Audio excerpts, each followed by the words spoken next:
imagine. Imagine que tu sois un arbre, un grand arbre. Un arbre qui offre protection, abri, réconfort, joie de vivre, paix et espérance. Un arbre qui a des racines dans la réalité de Dieu et qui est solide face aux difficultés de la vie, face au mépris des autres, face à la maladie, face à la persécution. Un arbre que l'on admire de loin, à qui on voudrait ressembler. La star du parc, quoi.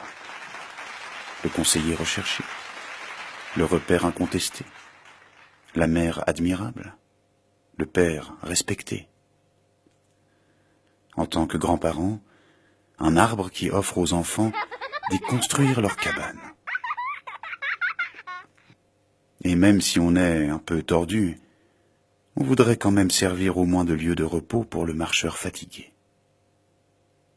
Hélas, la vie n'est pas toujours aussi idyllique.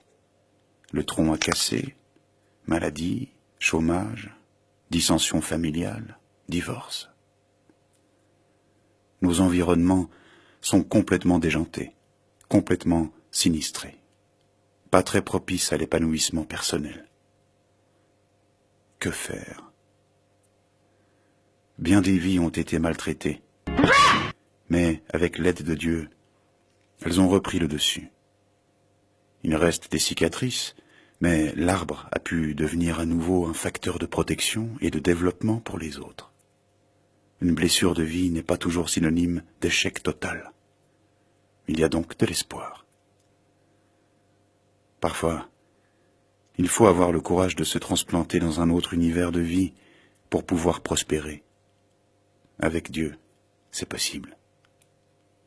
La communauté chrétienne, c'est comme un jardin botanique au milieu de la ville. Elle nous offre un nouveau terreau pour prospérer, avec des jardiniers prêtres, pasteurs, spécialement formés pour prendre soin, avec l'aide de Dieu, d'une branche cassée, d'un tronc abîmé. Il faut beaucoup de soutien pour aller plus loin. C'est le rôle de la communauté chrétienne. On se fait épauler pour porter nos souffrances, nos ruptures, nos échecs. Si tu es jeune, ne néglige pas le soutien de ta famille. Protège-toi des mauvaises influences, des prédateurs extérieurs. Accepte le rôle du tuteur qui t'aidera à grandir dans la droiture. Oui, tu peux devenir un bel arbre. Non pour être photographié et figuré dans un bel ouvrage de botanique, mais utile pour que d'autres pansent leur plaie, se redressent, reprennent courage et tiennent bon contre vents et marées.